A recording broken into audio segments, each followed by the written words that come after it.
Hey everyone, time for another Gloomhaven Enhanced with Lego Bricks gameplay session. Today we'll be doing the Gloomhaven Warehouse. My characters are currently in the city of Gloomhaven, around the sinking market. Even though I'm in the market, I don't think I need to actually buy anything. I'm good with the equipment I have. Even though my brute has a lot of gold, I don't want to buy anything right now. So I think I'm good with the equipment I have.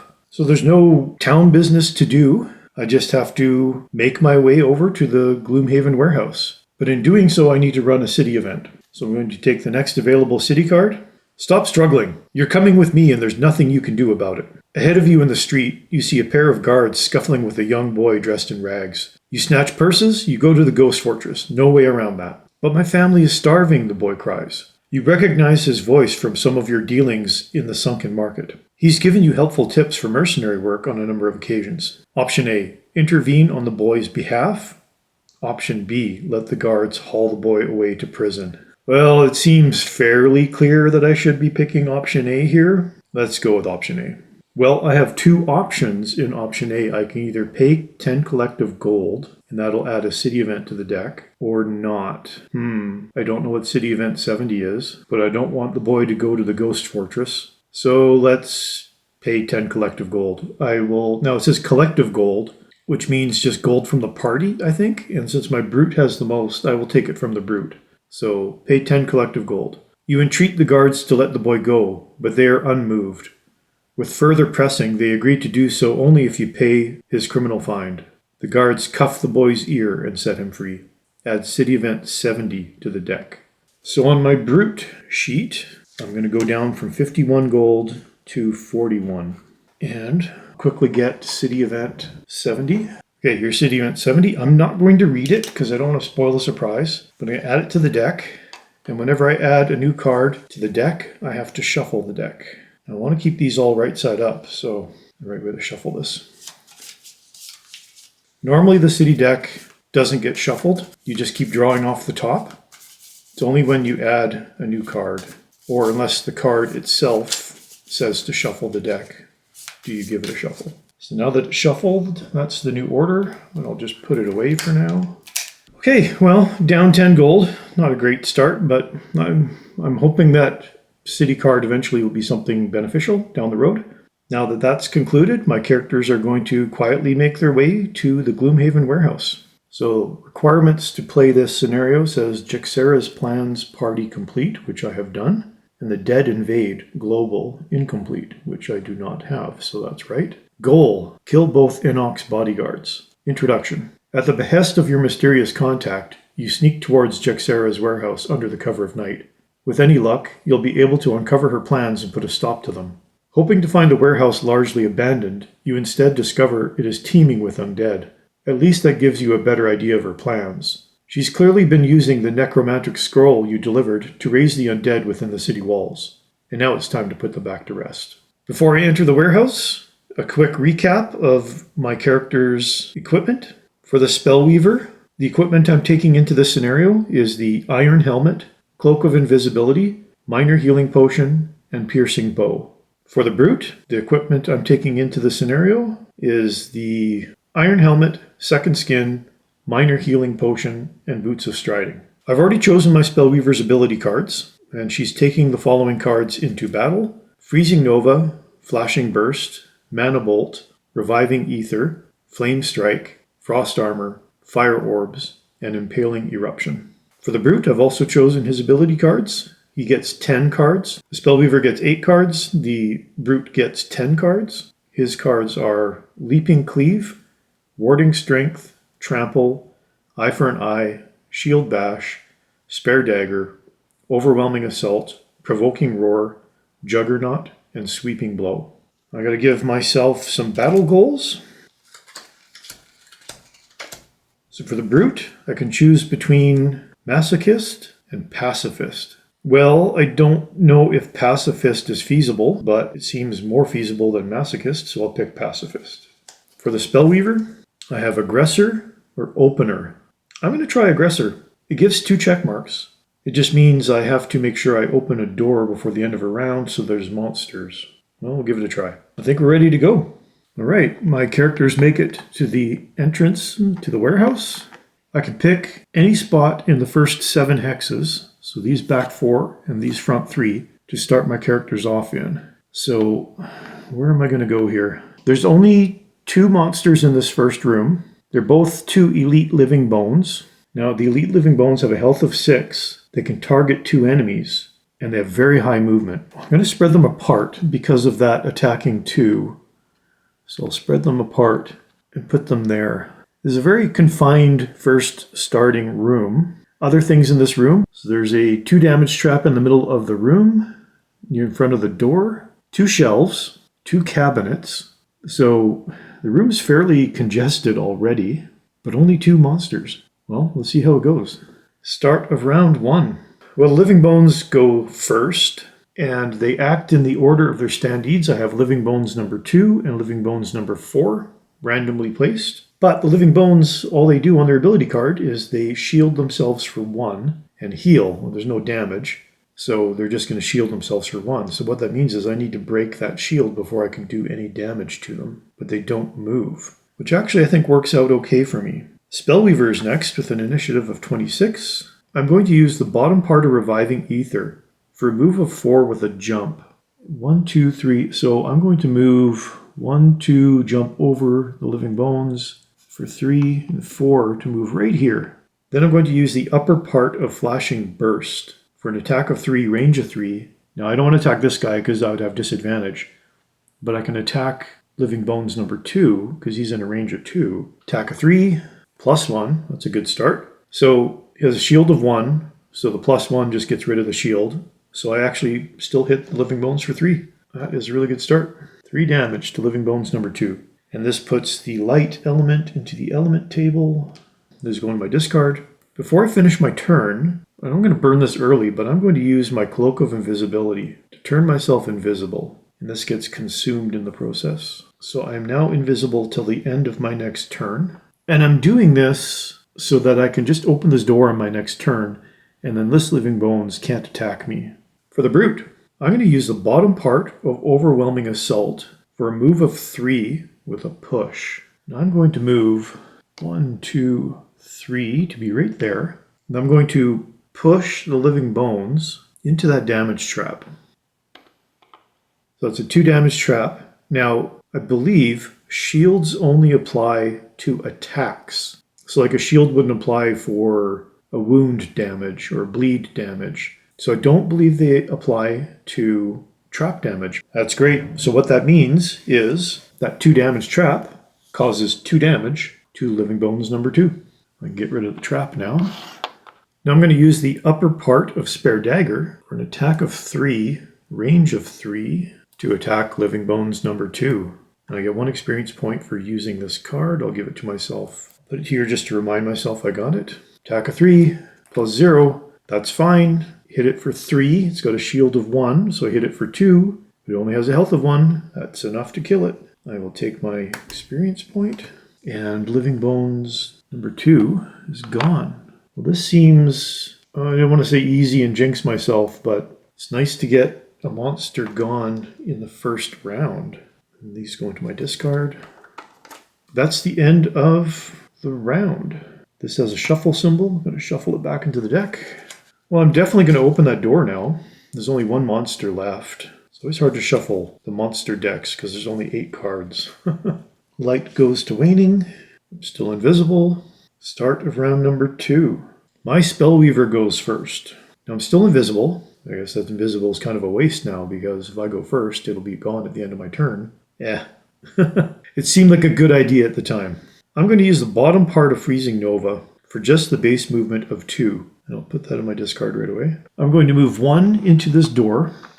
I still have 1 more movement, but before I take it, I got to populate this room now that I opened the door. Now, there's a lot going on in this room. There are 4 bookcases. 1 there. Now, the way these are positioned, it creates a bit of a maze.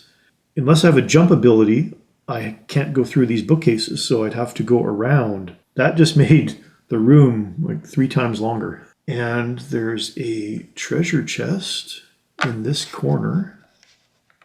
There's another damage trap right there. There's a elite living corpse right here.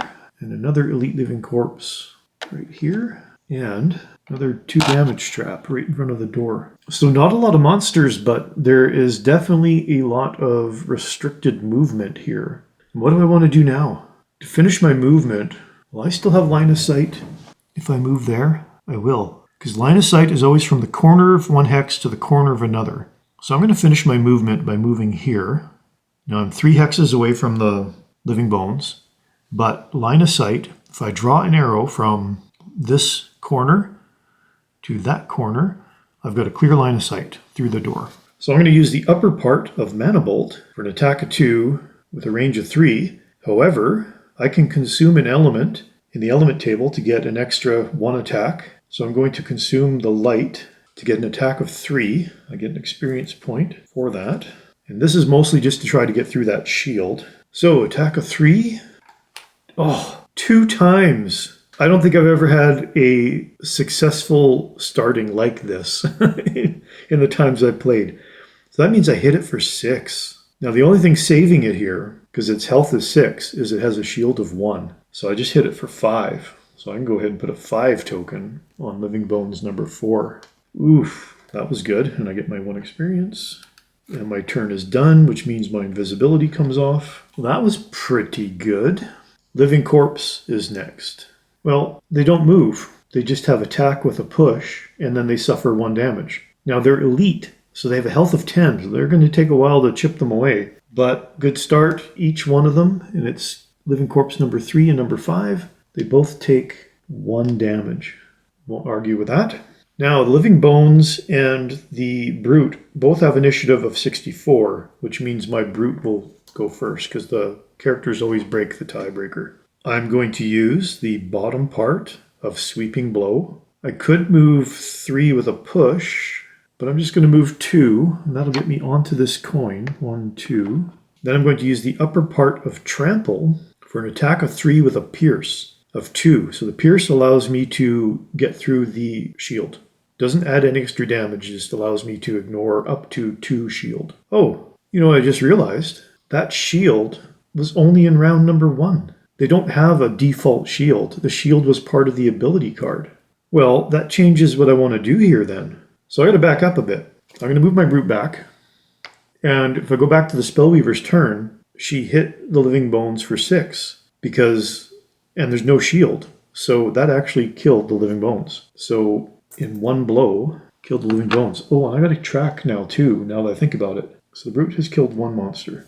Living Bones is done. So I can get rid of these. Now, it doesn't affect what happened with the Living Corpse. And it doesn't affect my Spellweaver's movement. It just means I'm down 1 monster. So I fixed that, pretty sure. In that case, the only thing it changes with my Brute is I'm just going to move my Brute into the door. So 1, 2, 3. So still using the bottom part of Sweeping Blow to move 3. And then the upper part of Trample just cannot use. And that is the end of round 2. No conditions, no elements, no shuffle symbols. Sorry, there is a shuffle symbol. So I got to shuffle this 2 times back into my deck. So just got to get through these Living Corpses. So now it's going to be difficult just due to the confined space. When I first looked at this scenario, I thought, oh, there's only 6 monsters total. This will be easy. And I didn't realize, oh, but I have got mobility issues. And I don't have line of sight issues because obstacles do not restrict line of sight. They just restrict movement. The only thing that really restricts line of sight are walls. Still got lots of cards. I'm good. Nobody needs to do rest. I have no idea what that treasure is, but I kind of want it. Could be good, could be bad. Start of round 3. Well, my Brute goes first. I'm going to use the bottom part of Leaping Cleave to move 3 with a jump. And that'll allow me to jump over top of this bookcase. So I'm going to go 1, 2, 3, and I'm going to land right next to that Living Corpse. And that puts the air element into the element table. Then use the upper part of Provoking Roar for an attack of 2 with a disarm. So attacking Living Corpse number 3, -1. So I hit him for 1 and disarm Living Corpse number 3. And then that is the end of my Brute's turn. Living Corpse is next. When they move, their base movement is only 1. Living corpse number 3 doesn't need to move because it's already next to the brute. It has an attack of 3, but I disarmed it, so it can't attack. Now living corpse number 5 can just move 1. It will move to get closer to the brute. Spellweaver. I probably shouldn't do this, but I really want to see what's in that treasure chest. We use the bottom part of fire orbs for a movement of 3. I only need 2. But what I'm going to do, I'm going to move through this trap. So I take 2 damage from the trap. Get rid of that. And I'm going to move into this treasure tile and then end my movement there. Before I reveal that treasure, I'm going to finish my turn here. Then I'm going to use the upper part of Impaling Eruption, and I'll lose the card if I do this, which is a bit of a risk, but I'm going to try it anyway. Attack of 3, range of 4. Again, the bookcase does not restrict my ranged attack. 1, 2, 3. I'm going to attack living corpse number 5 for an attack of 3. -1. Well, I hit it for 2. I put the earth element into the element table. I get 1 experience point for targeting 1 enemy. Now this card goes in my lost pile. This one goes in my discard. So I'm down to 2 cards on the Spellweaver. But now I gotta find out what that loot is. Let's just hope it's something good. 51, random side scenario. Random side scenario cards. Whenever a random side scenario is listed in the rewards, you should draw a card from the random side scenario deck. The drawn card scenario is then immediately unlocked and its corresponding sticker is placed on the campaign map. The drawn scenario card is then removed from the game. Well, that's interesting. Okay, where is my random side scenario deck? All right, here are my random side scenarios. I'm going to roll a die for this. 1, 2, 3, 4, 5, 6, 9. Well, I'll roll a 10-sided die and then count down from the top. 8, 3, 4, 5, 6, 7. So that's what I get. Scenario 63, Magma Pit. So I'll put that on the map at the end of the scenario. That is the end of round number 3. I can move the air and the earth to waning. The disarm comes off the living corpse. No, well, there is a shuffle symbol on the living corpse, so I'm going to shuffle the deck.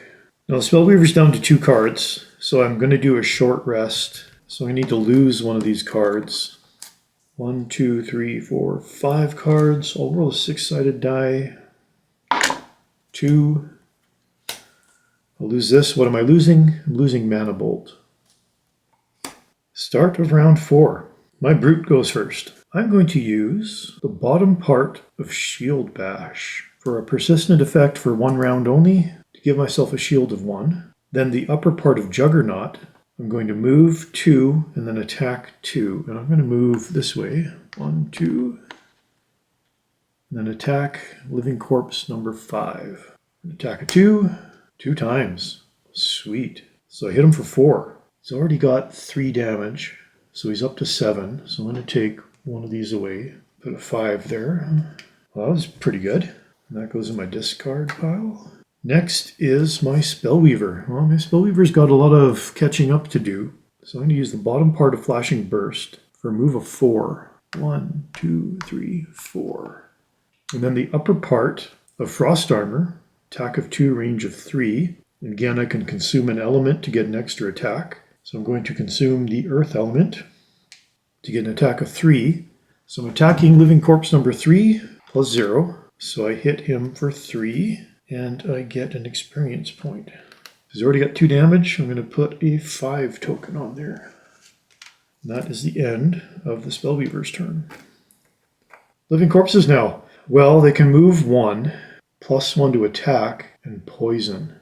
Well, living corpse number 3 is going to go first. 3 away for the brute, 2 away for the Spellweaver, so the Spellweaver's closer. Going to move there. Yuck. Attack is 4. -1.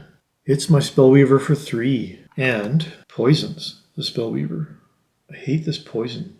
So I'm poisoned until the end of my next turn. No, sorry, poison's persistent. I always forget that.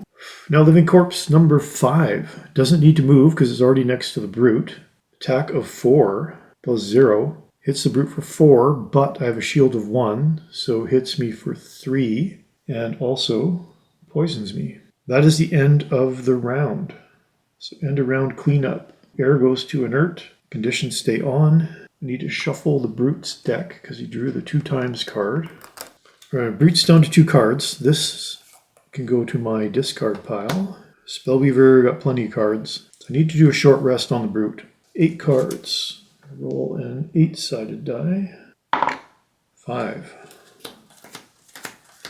What am I losing? I'm losing Sweeping Blow. Start of round number 5. Right. Remember, both characters are poisoned. Brute goes first. I am going to use the bottom part of Eye for an Eye to heal myself.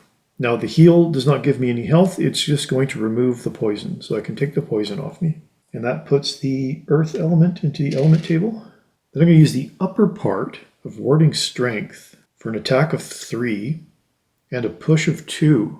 We'll do the attack first. Attack of 3. Oh my goodness. I did shuffle the deck. Well, I will not disparage drawing a 2x card. So I hit the living corpse for 6. He only had 3 health. So that means I've killed the second monster. This guy is gone. Don't need to use the push, although I was hoping to use the push to get rid of that trap.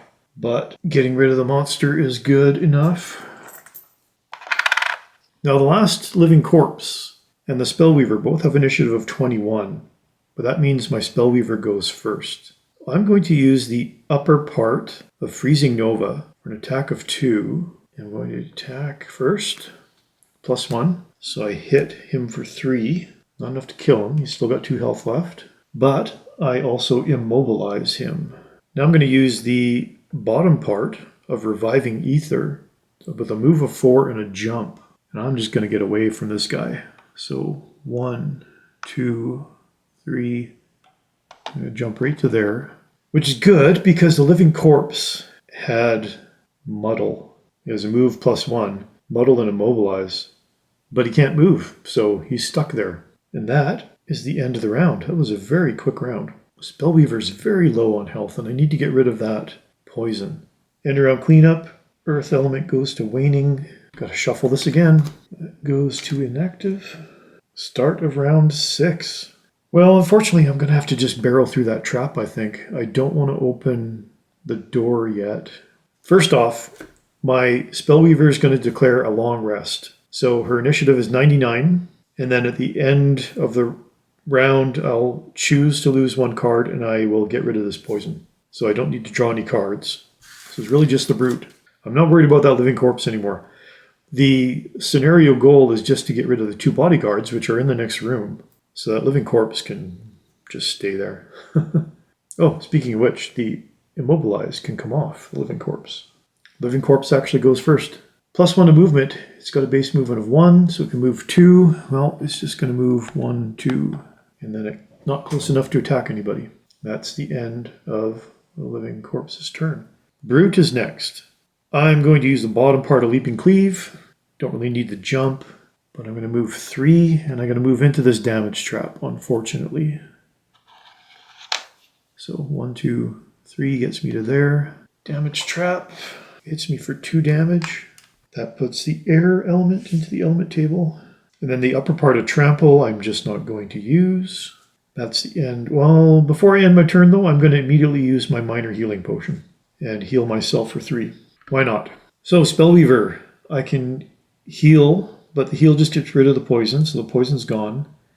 And now I can choose to lose which of these cards. And I'm going to choose to lose Freezing Nova. End of round 6 cleanup. That goes to there. No shuffle symbols. Conditions are all gone. Earth goes to inert. Air goes to waning. So far, there's always been a monster at the beginning of every round, so I'm good with my aggressor battle goal, and I believe I'm good with my pacifist. 3 or fewer, so I can still kill 1 more monster with this guy. I might actually make this. Start of round number 7. I got to get through that door. My Brute goes first. I'm going to use the bottom part of Overwhelming Assault for move of 3 with a push. Now, first movement just gets me into this door. Door is open. Now, I believe there is some text for opening that door. Barreling through the gauntlet of storage shelves, traps, and undead, you finally make it to the back room of the warehouse, face to face with Jexera and her 2 Inox bodyguards. So, you've decided to disrupt my plans instead of help me. You will regret that decision when I return to Gloomhaven with a legion of undead at my back. Moving with great speed, Jexera turns and runs from you, flipping out a window. You make a move to pursue her, but the two gargantuan Inox block your advance. All right, well, speaking of, randomize them.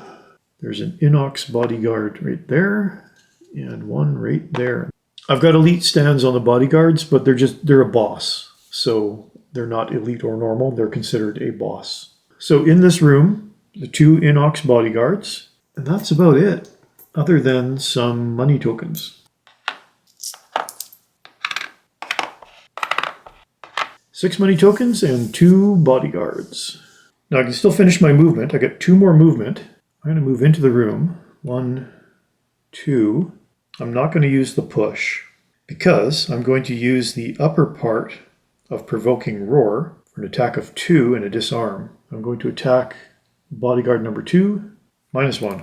Well, I hit him for, just double check the, oh my goodness. Oh, I didn't even notice this.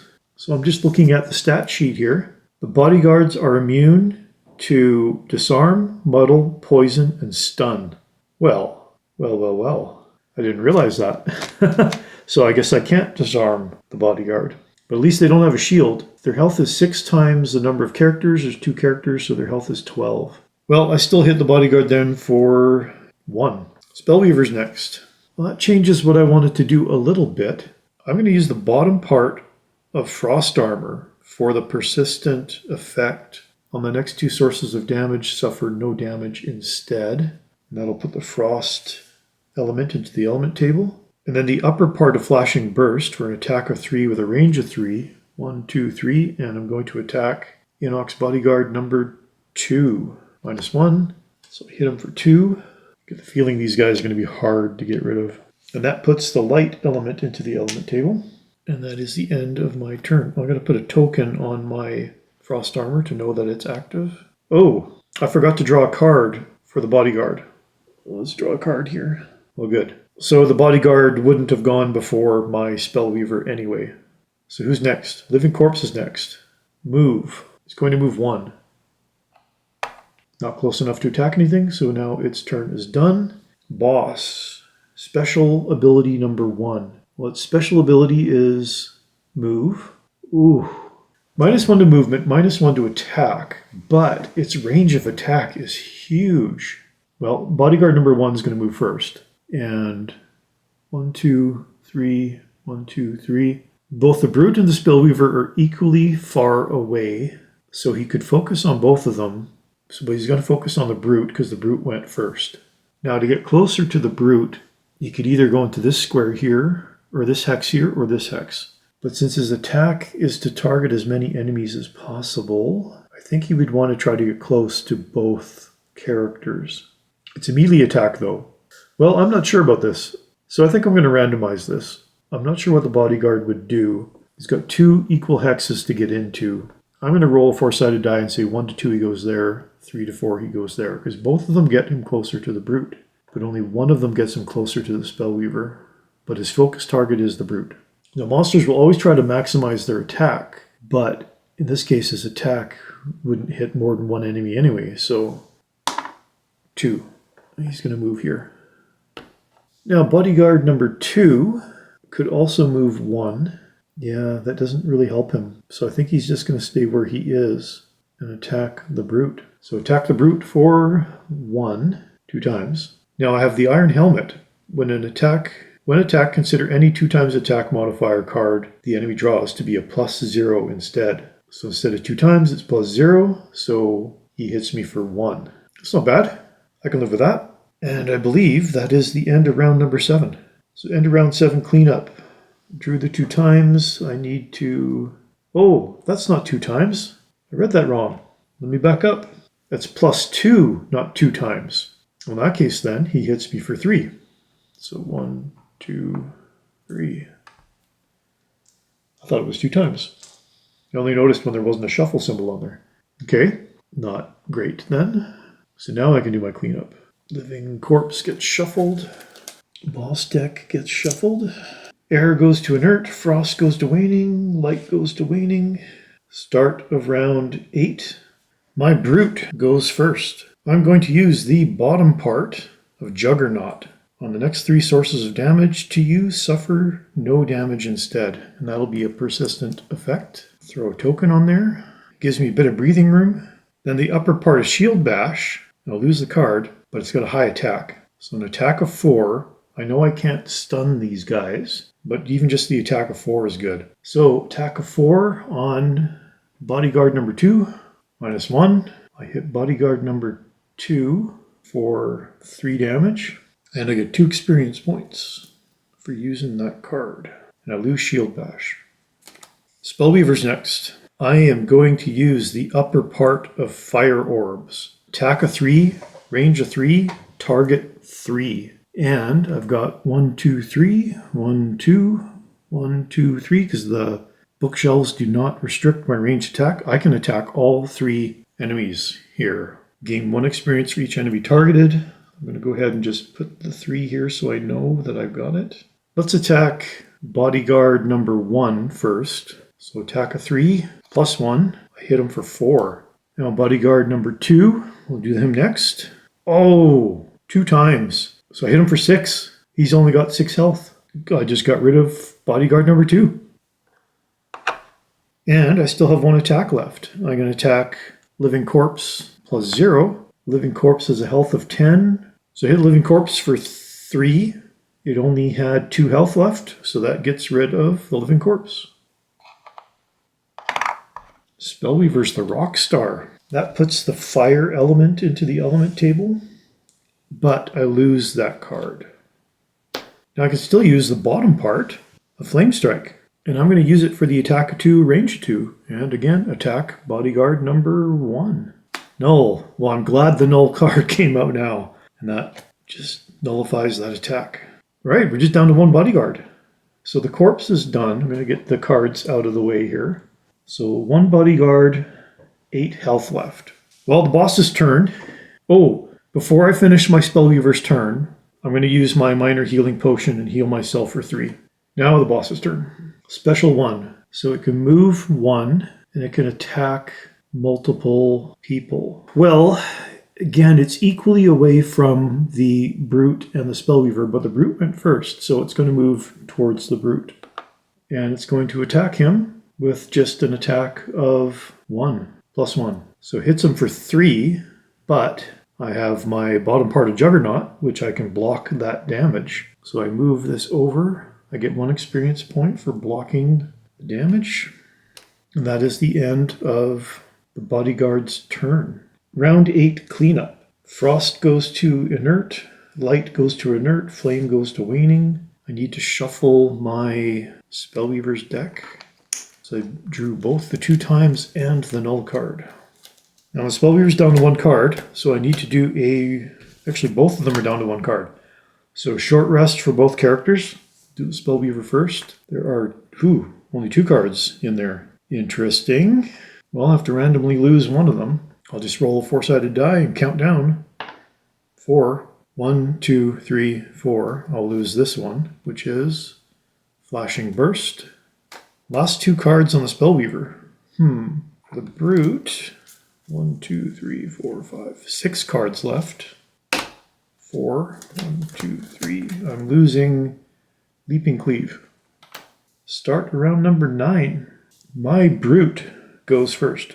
I'm going to use the bottom part of Eye for an Eye to heal myself for 2. And that puts the Earth element into the element table.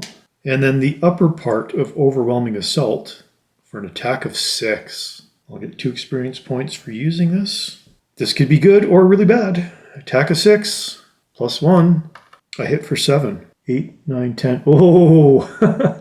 That puts the bodyguard at 11 damage. So I'm going to get rid of 3 of these because it already had 4. And I lose this card. Get my 2 experience. But it only has 1 health left.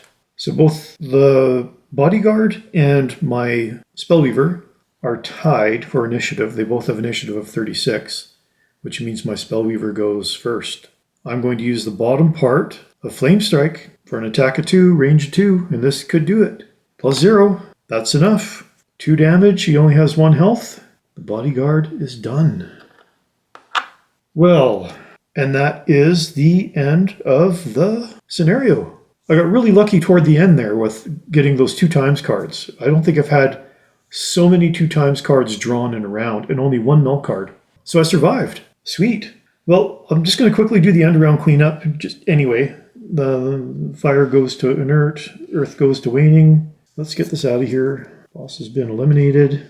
Now, I believe, I'll know for sure when I edit because I kind of lost track. I'll have to do this on a piece of paper next time. I'm pretty sure my brute achieved his battle goal of killing 3 or fewer monsters. I think I only killed 2 monsters. The Spellweaver was the star, killing most of the monsters.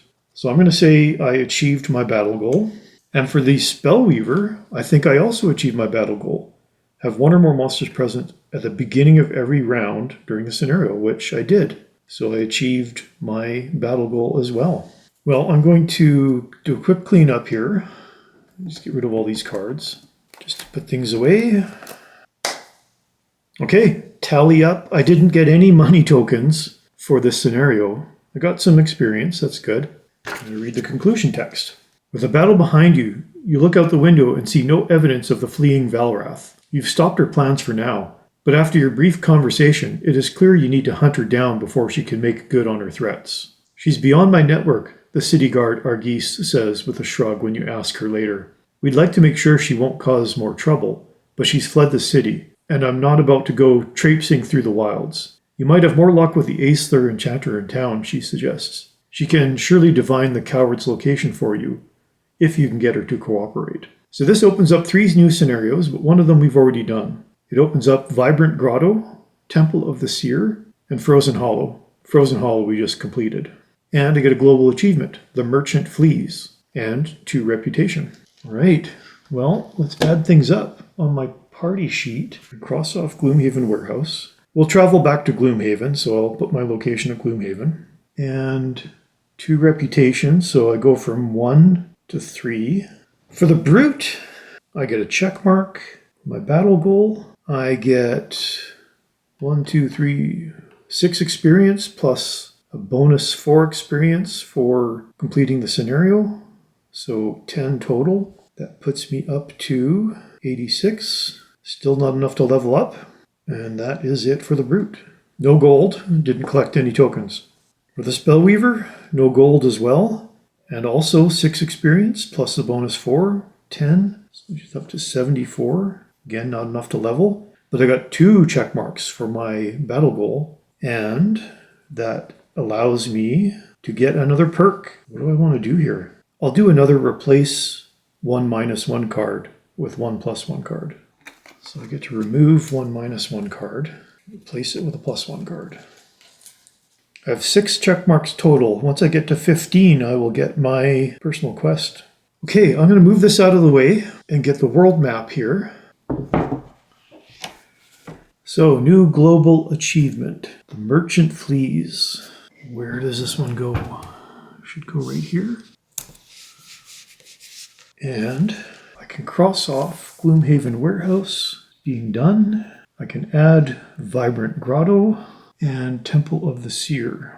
And I have to add Magma Pit from the random side scenario, so number 63. So we added 3 new locations, so that means we have, how many here? 6 unlocked locations that we can go to. For our next adventure, we can go to Inox Encampment, Vibrant Grotto, Plane of Elemental Power, Temple of the Seer, Forgotten Crypt, or Magma Pit. I'm curious what the Magma Pit is, but I'm going to keep with the theme of randomization for this adventure. Got 6 locations. I'm going to roll a 6-sided die. We'll see where we're going to go to next. 3. So 3 down on the list would be Plane of Elemental Power. I'm going to mark on the party sheet. Next, Plane of Elemental Power. Okay, well, we're done for today. Fairly good run through, I think. Characters definitely feel like they're getting more powerful. Although I'm pretty sure I just got incredibly lucky with my card draws here. Otherwise, it'd be a little more difficult than it was. I do like the constrained layout. Made the decision-making a little more interesting, that's for sure. I might have to work back into my hand my loot cards, because I don't have any loot cards right now. I can only loot if I'm sitting on a coin, and I'm pretty sure I did not end my turn on a coin anywhere. So I might have to make an adjustment to my hand for the next playthrough. But that's it for today. In the next episode, we will go to the plane of elemental power and see what's going on there. Thanks again for watching. I'll see you next time.